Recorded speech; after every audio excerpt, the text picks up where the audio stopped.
ले ले वही पहले थकला जे ढेर बोलेला कुछ न कुछ टूटी बोला वही से कुछ न कुछ टूटियां हो जाला लेकिन सुधरवावे करा तो 100 के जगह 50 देके दोबारा सुधरवा ले जाए एकदम सही न 50 तो करो आधा कदम 25 में काम निकालला लेकिन गुरुजी आज देखा माई चंदा देवी बेटवा के भीख मांग के पढ़ा लिखा देली है भैया लेकिन बिरहा में देखा गीत बदल गई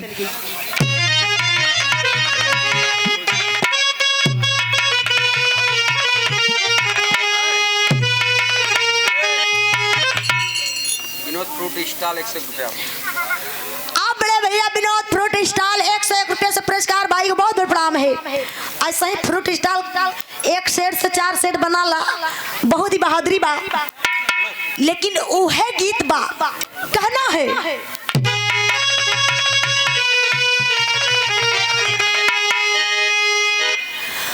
अंगे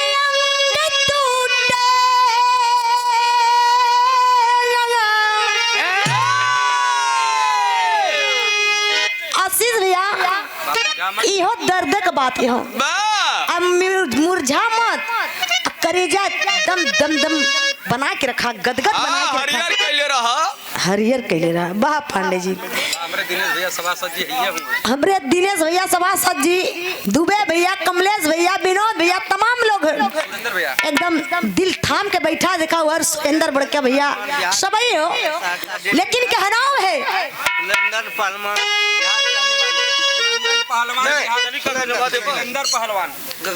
सुरेंद्र पहलवान बिहार के रहने वाले आपकी ओर से 51 रुपए से पुरस्कार बहुत बहुत प्रणाम है। वैसे भी बिहार के भी धरती पर बड़ा मान सम्मान मिलेला बहुत बहुत धन्यवाद भाई। वो धरतिया से कहना है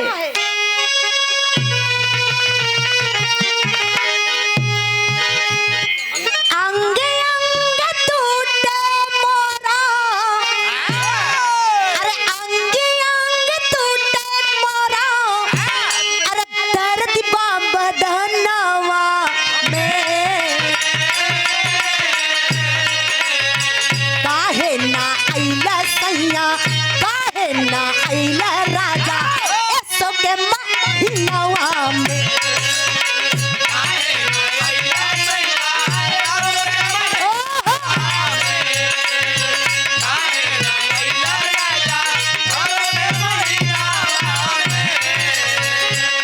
देखला ताक देल करा गले बगले आशीष भैया के बड़े भैया आज श्री हमारे बड़े भैया सुरेंद्र यादव बड़े भैया आशीष भैया के बड़े भैया की ओर से 100 रुपए से पुरस्कार बहुत बहुत भैया को प्रणाम है। कहना है आशीर्वाद की कामना है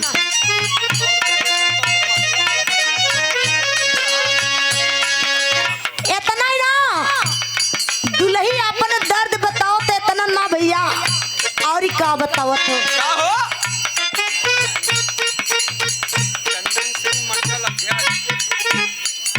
चंदन सिंह मंडल अध्यक्ष बजरंग बिल्डिंग मटेरियल मुँह कुचवा पहाड़ी की धरती से 100 रुपए से पुरस्कार बहुत बहुत प्रणाम है। आशीर्वाद का कामना है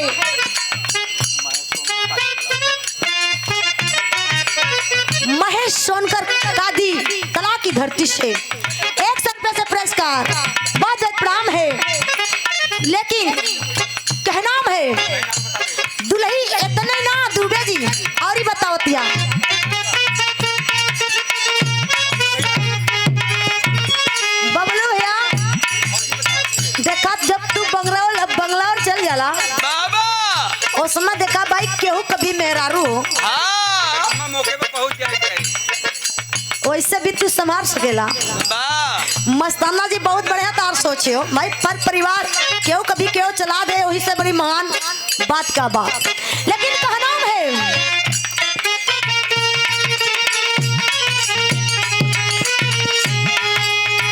ना नदी से कही लाते उह तेली गारी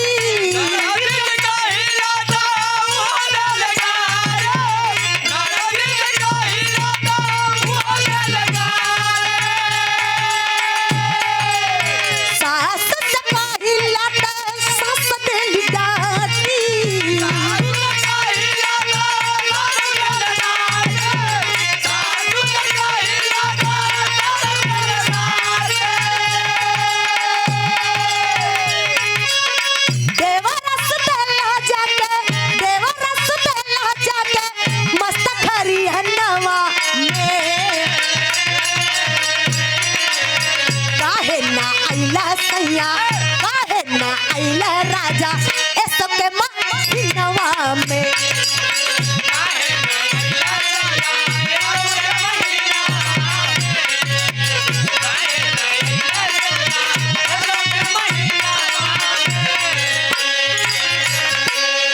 क्या बात है। कमलेश सोनकर कतरन पूर्व प्रधान, कमलेश सोनकर पूर्व प्रधान और प्रदेश उपाध्यक्ष, आपकी ओर से 200 मानवाधिकार एसोसिएशन, मानवाधिकार एसोसिएशन 501 रुपया। भाई की ओर से 500 रुपए से पुरस्कार, बहुत बहुत प्रणाम है। आप जो बाकी जो भी बाकी रही है पूरा कर दिए भाई आप लोग। लेकिन गीत से नीक भाव का लाइन बतावे कि पड़ल हो भैया। जौनी समय हल्ला ना कमलेश भैया, हल्ला ना, थोड़ा सा आप लोग आनंद ला। लेकिन जौन भी आप लोगन के आशीर्वाद देवे के रही, आप लोग आराम से दे दिन, हल्ला ना करी। आज जौनी समय लड़का राजन पढ़ लीलन बाबू, पढ़ के माई का सपना साकार हो गई। एक दिन लेटर ज्वाइन लेटर राजन के आई हो बाबू। वो समय वो लड़का राजन लेटर लेकर के हाथ में रोवत है और इधर माई बुढ़िया बेटवा का आवाज सुन लीन। कहे बेटा, अरे बाबू, अरे लाल, तू काहे खातिर रोवत हुआ, काहे रोवत है बाबू? तो के कुछ कोई कहे सर भैया, हम तो के कुछ कहे है? कहे नाम माई ना, क्यों हमके कुछ ना कहे से माई, हमके क्यों कुछ ना कहे से माई? ई खुशी का आंसू हो माई, जान तहर सपना रहल, आज तहर सपना साकार हो गई माई। देखा लेटर ज्वाइन लेटर आ गई माई। अब माई बेटवा गरे से गर मिला के लगला रोवे। बेटवा खुशी में माई से गर मिला के रोवत पा, माई का गला पकड़ के रोवत बागर। लेकिन ए बाबू, आज देखा जौनी समय ट्रेनिंग दे के घरे आल हुअन, ओ समय जाए का तैयारी के लिए ना, वही समय माई बहिन राजन बेटवा के और बहिन निशा भाई के समझावत ही। का समझावत ही?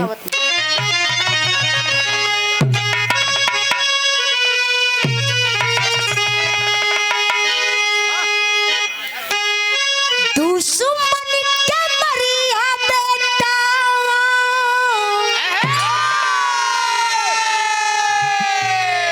अरे दुश्मन के मरिया बेटा, अरे रड़ के माया दहनवा में। ठंडा उड़ैया बेटा, ठंडा उड़ैया बेटा, नील रे गगनवा।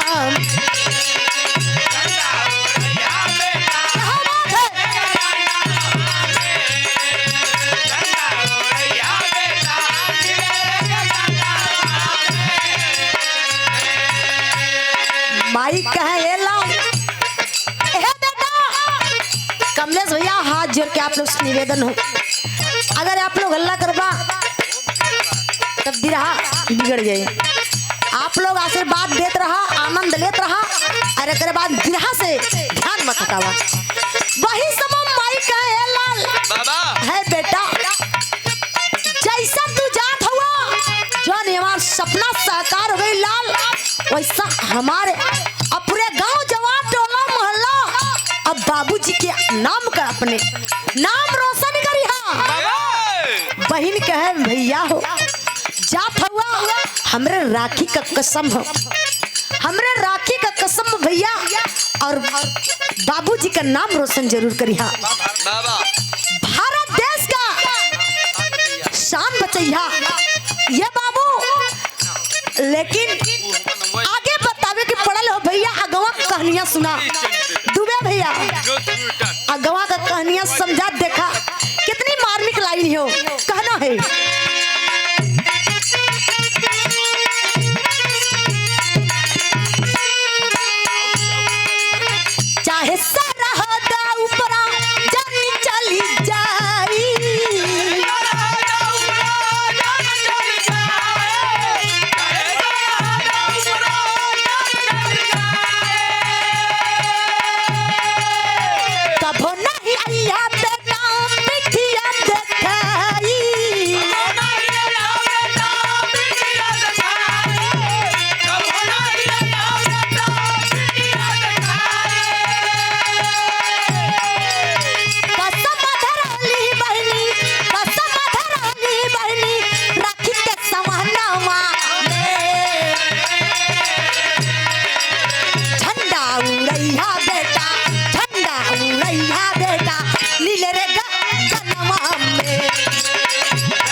मधुरौली जौनी समय है भैया माई बहन का बात के पालन कैलन, बात के सुनलन और सीमा पर चल दिहलन।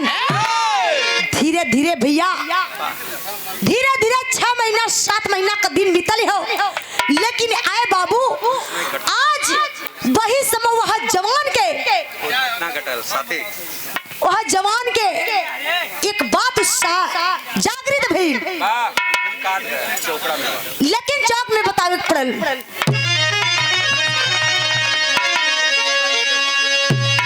भैया विनोद भैया जौनी समय राजन का कारगिल कश्मीर में नौकरी लगेली हो, ड्यूटी ज्वाइन कैले हन बाबू, बस समय का लड़ाई में होत का बा घटना घटत बा।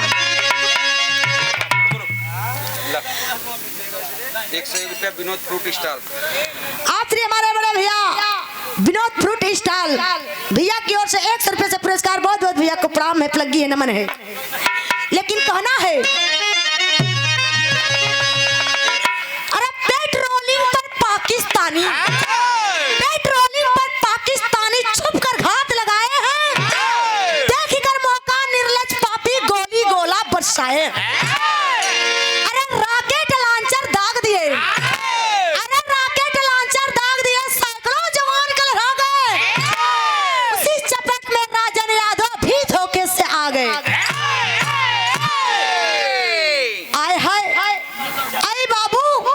जौन इस समय आतंकवादी धावा बोले हैं बाबू, वही समय सैकड़ों जवान उसी गोले बारूद में घायल हो जाते हैं, लहूलुहान हो जाते हैं। आए बाबू उसी चपेट में राजन यादव भी आ जाते हैं, लेकिन बाबू होता क्या है, वीर रस का भाव मिलल गुरुजी।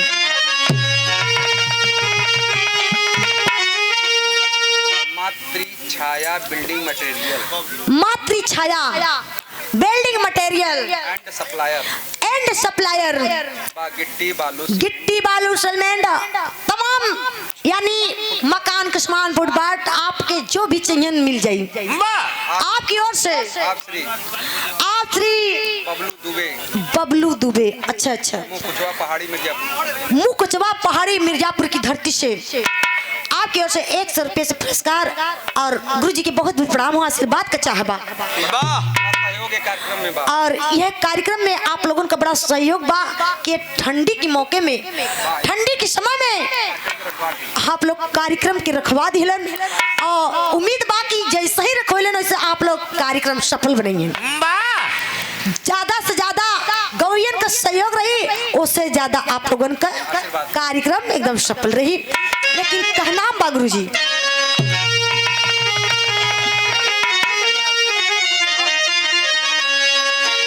गौर करने की बात है, आज वह जवान राजन यादव फौजी का जवान घायल है, लहूलुहान है बाबू। आप श्री हमारे बड़े भैया दिनेश सोनकर सभासद कादी तलाक की धरती से 100 रुपये से आशीर्वाद हुआ, बहुत बहुत भाई को प्रणाम है। और हम चाहेंगे 1 मिनट के लिए आप श्री हमारे बड़े भैया दिनेश सोनकर सभासद जी आप मंच पर आए, आपका स्वागत है। 2 मिनट के लिए आप मंच पर आए, आपका स्वागत है। बड़ा सौभाग्य की बात है, बड़े नसीब का बात होता है कि आप लोग जैसन महापुरुष महान लोग मौके पे या कार्यक्रम के स्थल से किसी भी तरह से या कलाकारों को उत्साह बढ़ाने के लिए आप लोग आ गए हैं, तो हम लोग को ना जाए। ले लो माला भैया। आइए आप मंच पर आ जाइए सभासद जी, बहुत हम लोगों को नाज होती है, अरमान होती है और गरीबों का सेवा आप लोग करने का काम करते हैं और गरीबों को साथ कंधा से कंधे मिलाकर चलने का काम करते हैं। हम लोगों को बहुत खुशी होती है और हम आपने सभासद जी का माला दे करके स्वागत करते हैं। आप लोग जोरदार ताली से स्वागत करें।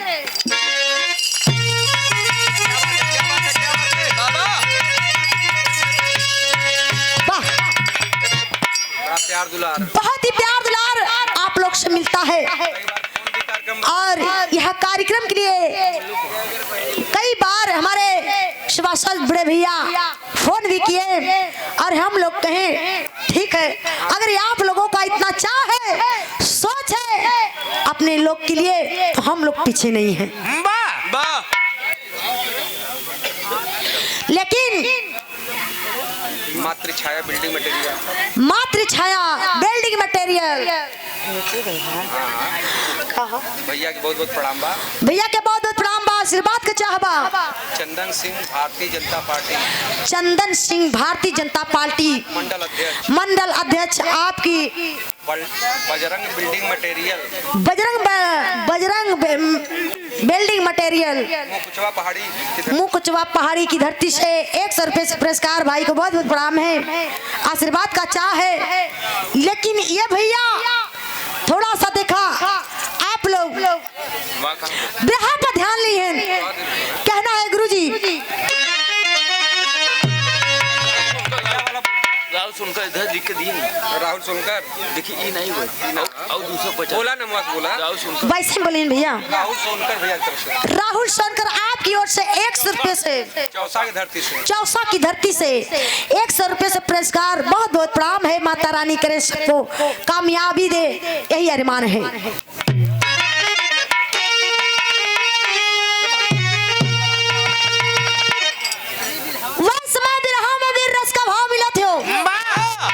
कहना है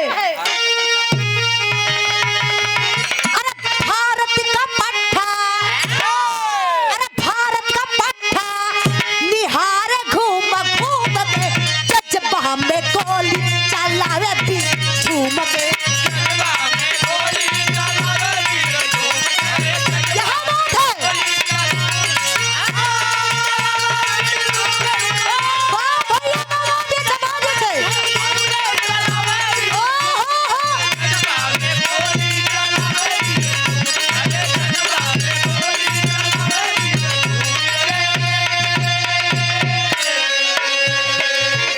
ये बाबू आज वह जवान लहू लुहान घायल है, लेकिन आज वह जवान अपनी हिम्मत को नहीं हारता है।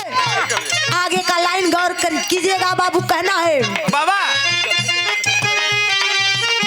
भैया भैया खत्म हो, अगर समय हो जाए तो कब हम भैया बंद कर दे, घबरा मत भी रहा हो।